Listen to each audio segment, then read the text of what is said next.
Bonjour à tous. Elle fait pas coucou avec ses mains. Pas gentille. Ah oui, je suis déjà dans mon truc là. Je vais faire des sauts de cire. Donc je me suis dit pourquoi pas leur montrer.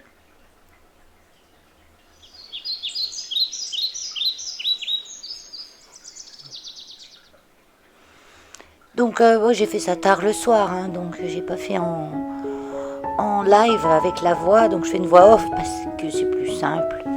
Quand je fais tard, ça dort dans la maison, donc j'évite de causer toute seule quoi. Donc j'ai préparé mon petit poêlon, ma petite bougie, voilà bien sûr vous avez vu. La reine de l'organisation. Hein. On prépare déjà dans la petite louche et après on met la bougie. Non, c'est le contraire. Hein. Préparez votre petite bougie, la petite louche, les petits cubes de cire. C'est tout des petits, hein, sauf la bougie.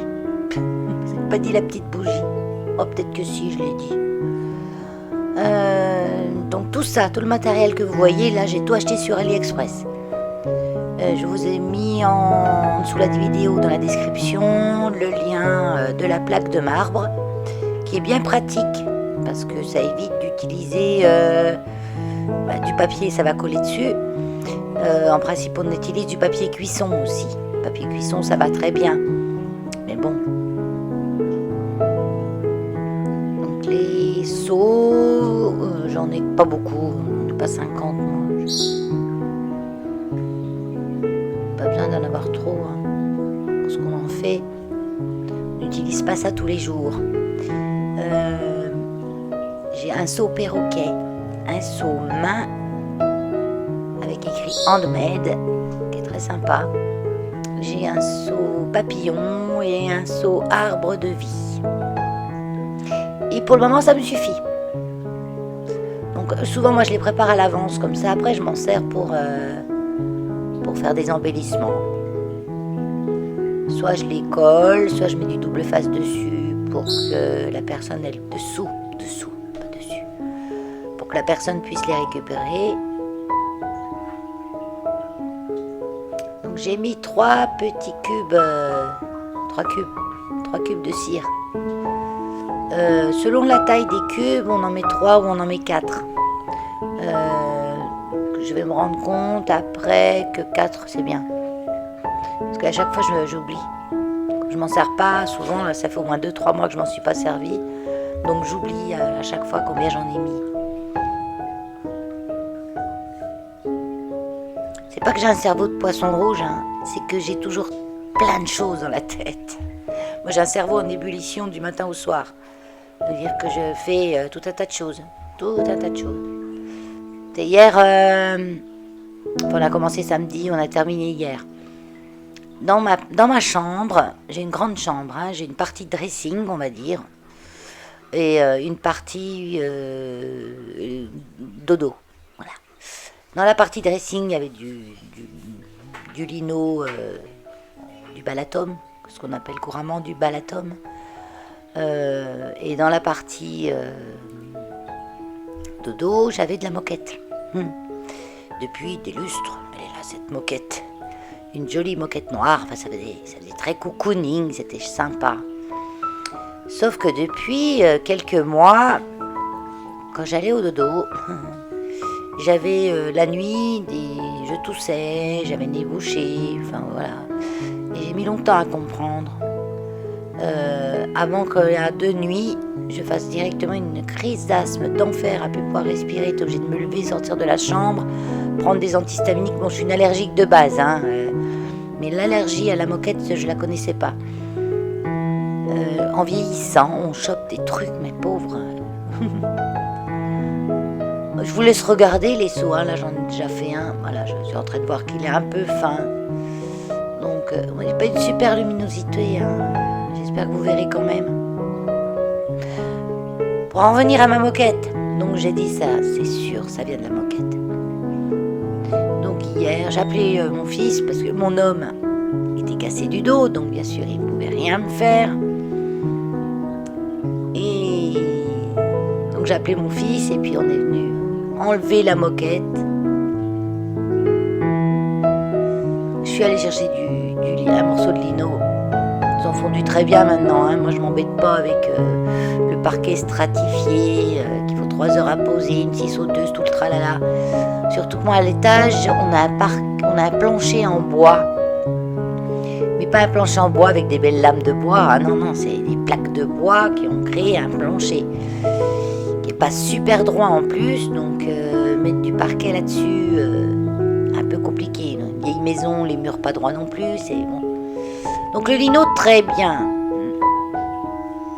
Tout virer ce qu'il y avait dans la chambre, enlever la moquette, mettre le lino, et puis hier j'ai fini de remettre tout en place, quoi. Je vous montrerai ça un de ces 4.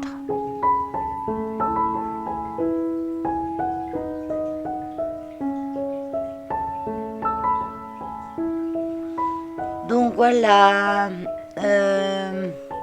Là j'ai mis 4 cubes.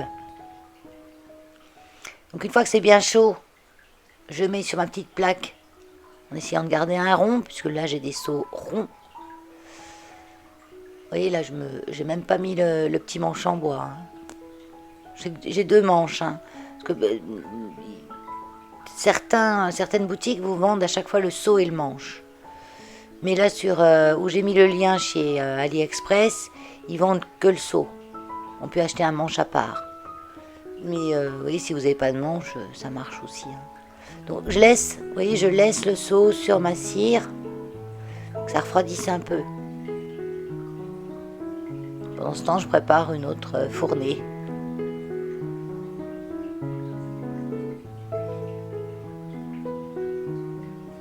Donc j'ai acheté moi des petits sachets où il y a plusieurs couleurs dedans. On peut mixer les couleurs aussi. Moi, je trouve ça c'est rigolo. Alors moi la cuillère, je vous ai pas mis la cuillère que j'ai, la petite louche, je vous ai pas mis le lien. Parce que je voulais... Et là je suis en train de voir, j'ai laissé mon seau un peu trop refroidir. Fait qu'il est collé maintenant.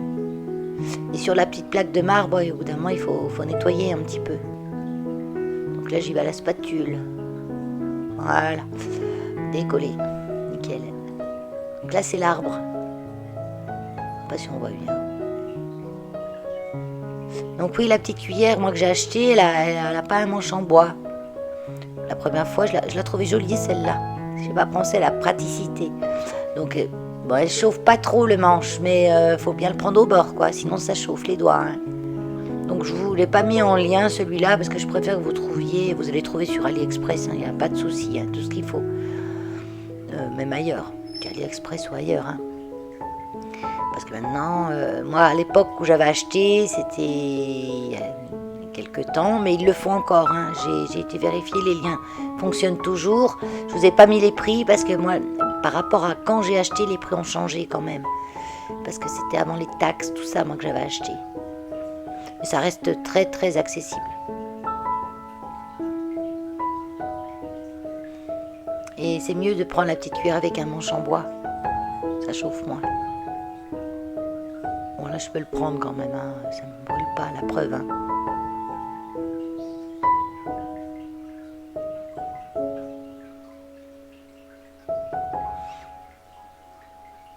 Donc voilà, faut nettoyer.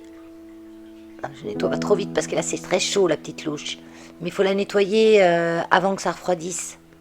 Avec un morceau de papier, un morceau de tissu, de sopalin, ce que vous voulez. Simplement l'essuyer avant que ça refroidisse.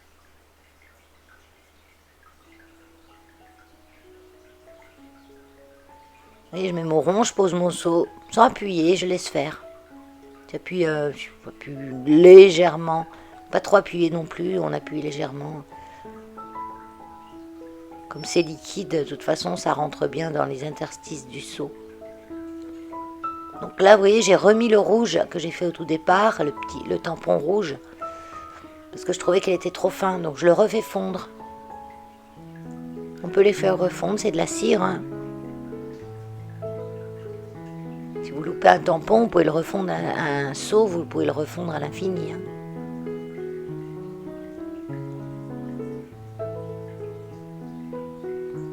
Donc là, j'avais acheté un feutre or et argent, justement pour... c'est vendu exprès pour pouvoir colorier le seau à certains endroits, mettre une petite pointe de brillance. Mais je pense qu'avec un Posca, par exemple, ça marche pareil. Si vous avez des Posca, ça marche pareil. Posca ou autre marqueur argent ou or. Après à tester, selon vos marqueurs.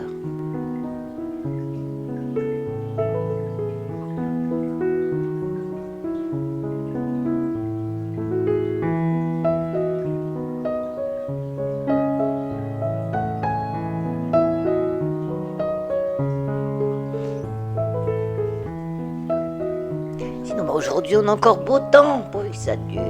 On est le lundi 5 septembre, je t'ai pas dit. Oui, ça fait sympa, ça c'est la main. Donc j'ai mis juste le homemade en couleur or.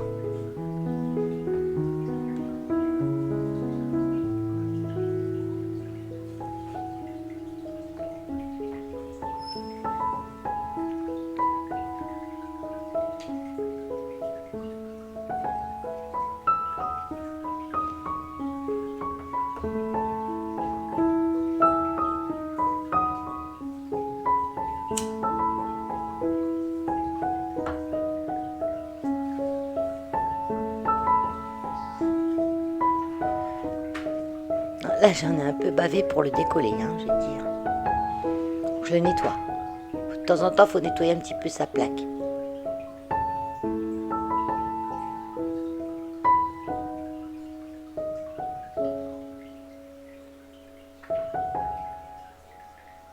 Je disais tout à l'heure, mais je ne l'ai pas encore fait.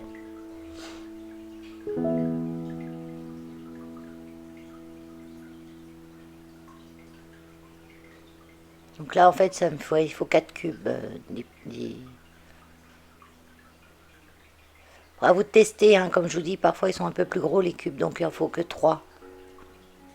Là, ceux que j'ai, il faut 4. Il faut quand même de la matière sous le tampon et autour un petit peu.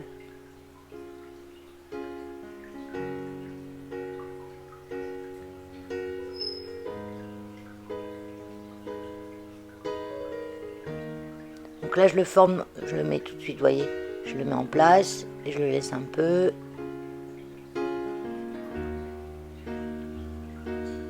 Et j'en prépare un autre.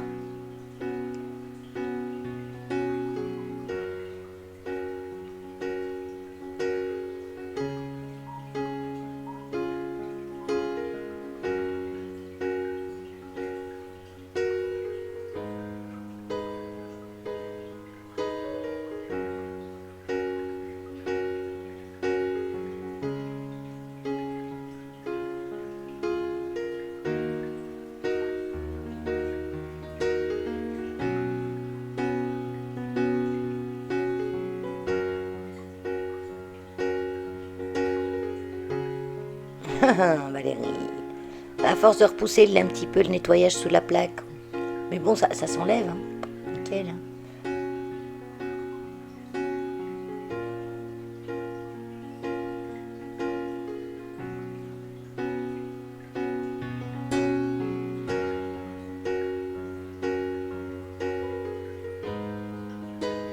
Ma bougie, elle fume. C'est des petites bougies chauffe-plate chez Action. Alors, je vous dis pas là-dedans, le pétrole, tout le tralala. Elle est toute noire dessous, ma louche. Moi, j'ai coupé 2 secondes parce que mon téléphone a sonné. C'était le refuge. Je travaille pas aujourd'hui, alors ils m'appellent 4 ou 5 fois. Parce qu'on fait porte ouverte samedi. Et la ville nous prête une tente pour faire notre buvette. Et apparemment, ils ont oublié les tables. Bon, c'est pas grave, ils vont me les ramener après. Donc, ils voulaient quand même savoir si j'avais bien commandé des tables. Oui, on va qu'on fasse pique-nique. On a quand même des tables.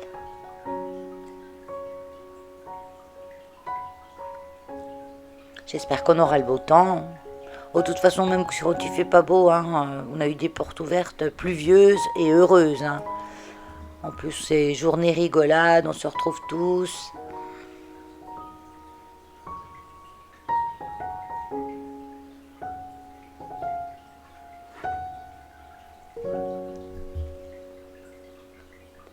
Ça permet aux curieux de venir voir. Parce qu'en fait, nous, on est fermés. On reçoit que sur rendez-vous. Parce que sinon, c'est toute la journée le défilé de monde. Pour visiter le zoo, comme je dis. Les gens viennent pour regarder. Pas pour forcément adopter. Donc après, on en a eu un peu marre d'avoir des chiens énervés toute la journée, d'avoir des gens avec des enfants qui déambulent, qui courent dans le refuge, qui donnent à manger n'importe quoi aux chiens toute la journée. Et un jour, quand il y a eu le Covid, en fait, on était obligé de fermer, là, on n'avait pas le choix et on s'est rendu compte comme on avait plein de temps pour s'occuper d'eux.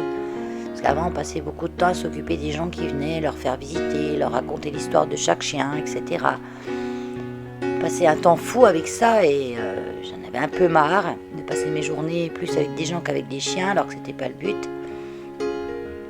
Bon, les chats, eux, ils étaient, dès qu'il y avait du monde, beaucoup se cachent. Alors, parce que quand c'est des gens qui arrivent en parlant très fort, des gamins qui tapent sur les grilles, les chats vont se cacher. Hein. Eux, ça les déprime pas. Hein.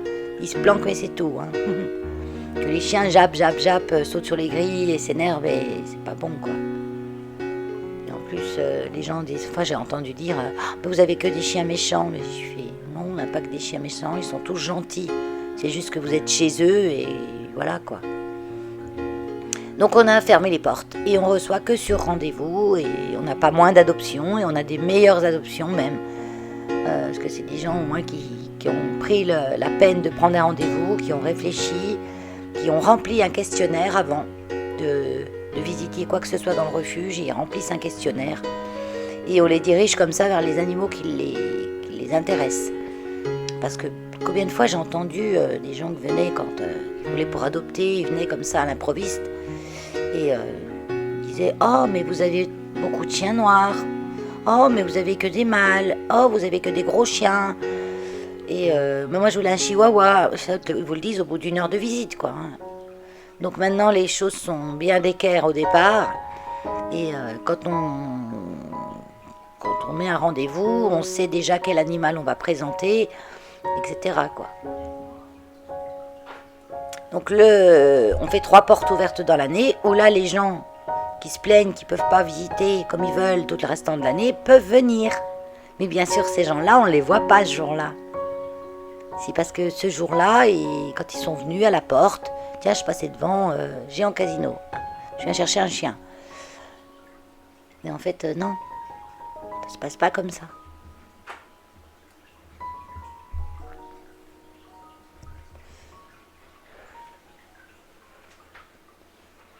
Déjà là, le gouvernement a mis en place, mais on n'a encore pas vraiment les tenants et les aboutissants de comment ça va se passer. Le décret est sorti. En fait, ils font une loi, ils font un décret pour appliquer cette loi. Et après, il y a la mise en œuvre de la loi.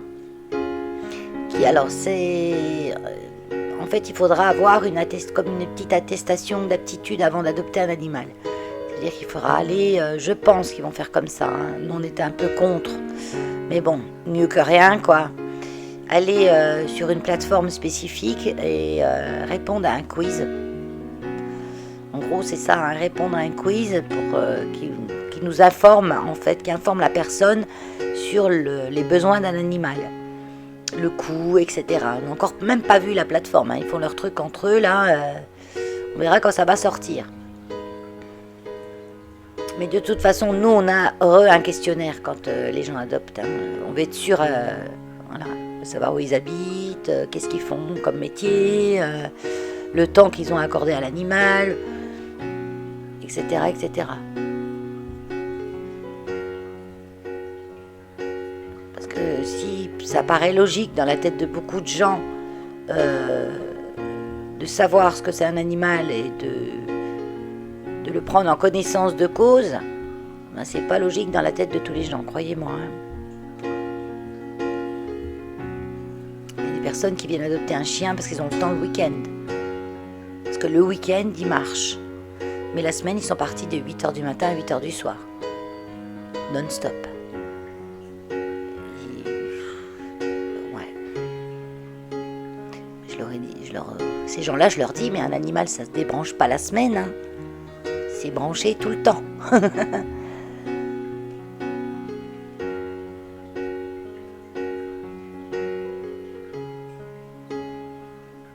Et ah oui, j'ai pas précisé, et ils ont un appart. C'est-à-dire que pendant 8 heures, le chien ne sort pas. Pas de pipi, pas d'accès à l'extérieur, rien. Hein. Et non. Surtout nous, quand même, on a des animaux qui ont déjà un vécu souvent difficile. On peut pas les remettre dans les mêmes conditions, quoi. C'est pas possible, ils toléreraient pas.